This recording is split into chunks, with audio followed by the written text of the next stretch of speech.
ओम श्री साईनाथाय नमः।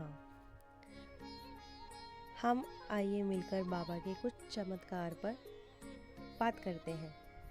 लास्ट चमत्कार पे मैंने आपको बताया था कि किस तरीके से साईं बाबा ने अपने भक्त तात्या की कैसे मदद की और उसका बुखार कैसे छूमंतर किया।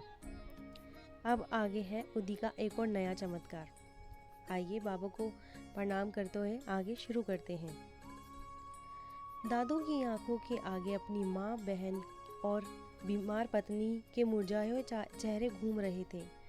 दादू ने जैसे ही घर के आंगन में कदम रखा, उसे पत्नी की उखड़ती हुई सांसों के साथ खांसने की आवाज़ कानों में सुनाई पड़ी।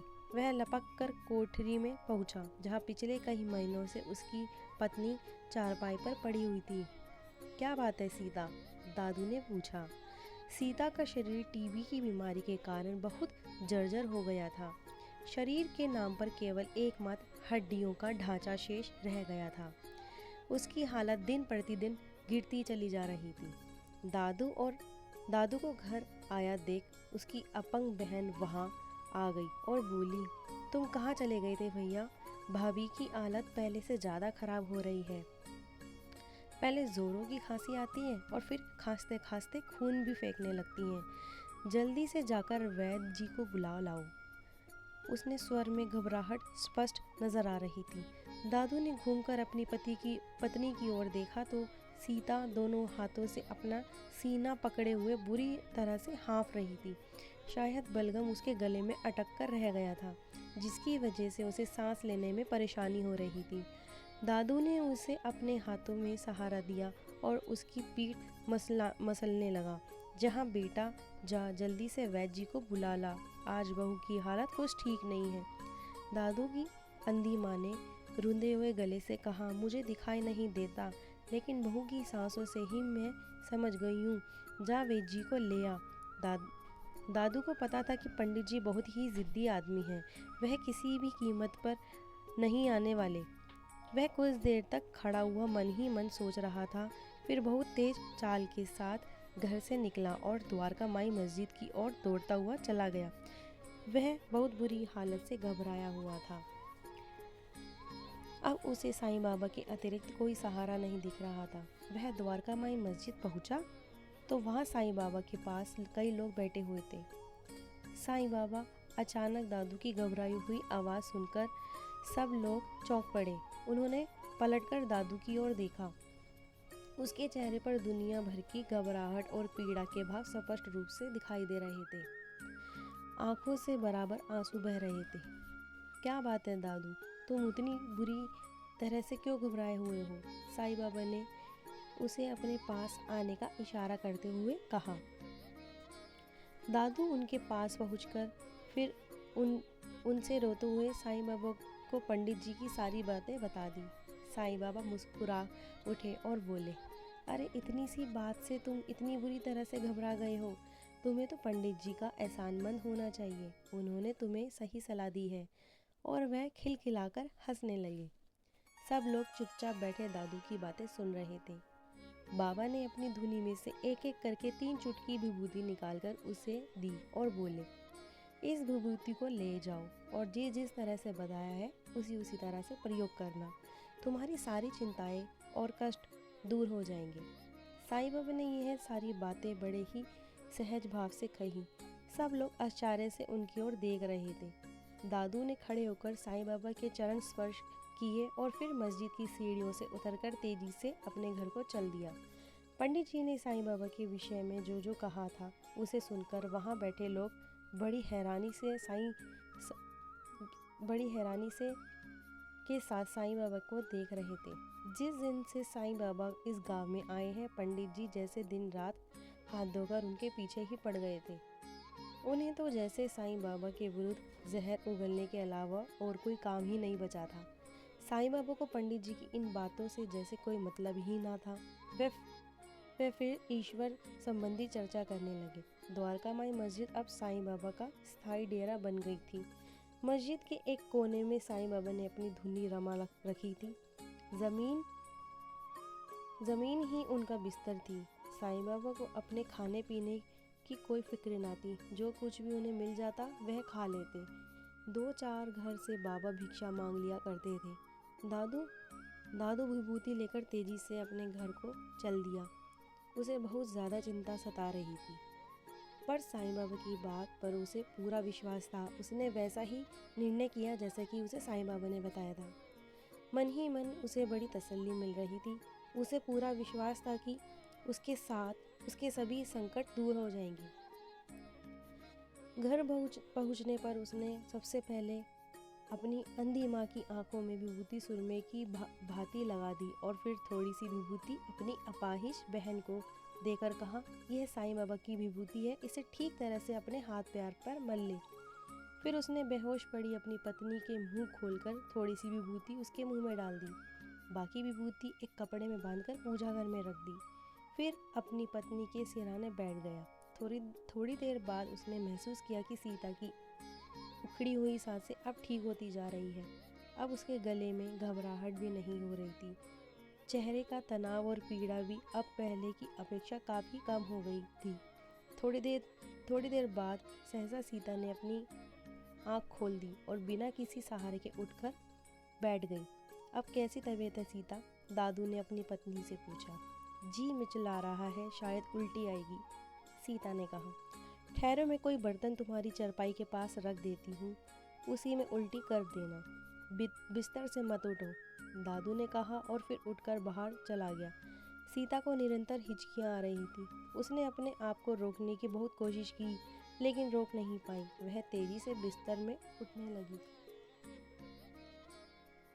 यह क्या कर रही हो भाभी? तुम मत उठो, बिस्तर पर लेटी रहो। चारपाई के नीचे उल्टी कर दो, मैं सब साफ कर दूंगी, सीता की अपाहिज ननंद सावित्री ने कहा।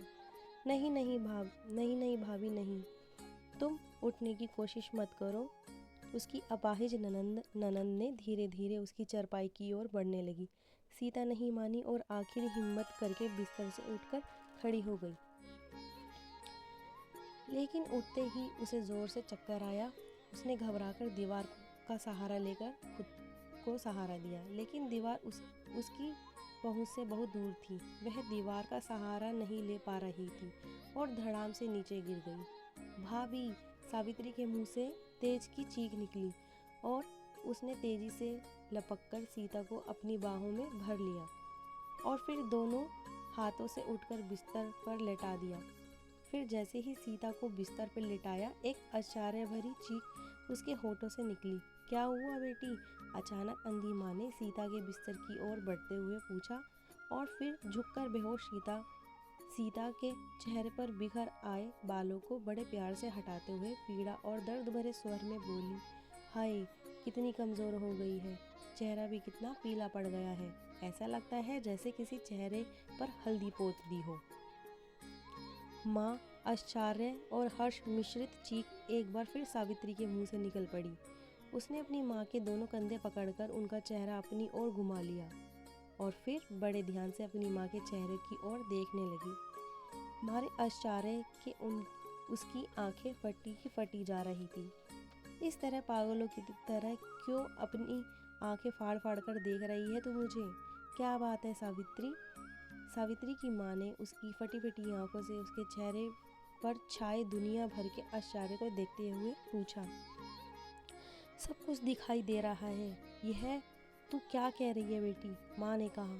वह फिर एकदम से चौंक पड़ी और बोली, अरे हाँ, क्या हो गया? अरे ये तो चमत्कार है, चमत्कार। वह प्रसन्नता मिश्रित स्वर में बोली, मुझे तो सब कुछ साफ साफ दिखाई दे रहा है, मैं तो अंधी थी।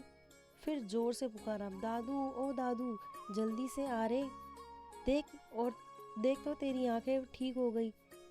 अब मैं सब कुछ देख सकती हूँ, मैं सब कुछ देख ही रही हूँ। माँ की आवाज़ सुनकर दादू तेजी से दौड़ता हुआ अंदर आया और आश्चर्य के जैसे वह पत्थर की मूर्ति बन गया हो। बहन जो अभी तक हाथ पैर से अपाहिज थी, माँ के कंधों का हाथ का सहारा रखे सीता की चरपाई के पास खड़ी थी। अंधी माँ अपनी आंखों के सामने अपना हाथ फैलाए अपनी उंगलियां गिन रही थी। बोली, बोलो साईं बाबा की जय। दादू के होठों से बरस बरस निकल पड़ा। फिर वह पागलों की भांति दौड़ता हुआ घर से निकल गया। वह गांव की ओर पगडंडियों पर साईं बाबा के जयकारे बोलते हुए पागलों की तरह भागा चला जा रहा था। उसका रुख द्वारकामाई मस्जिद की ओर था। क्या हुआ दादू? कुछ व्यक्ति ने उससे रुककर पूछा।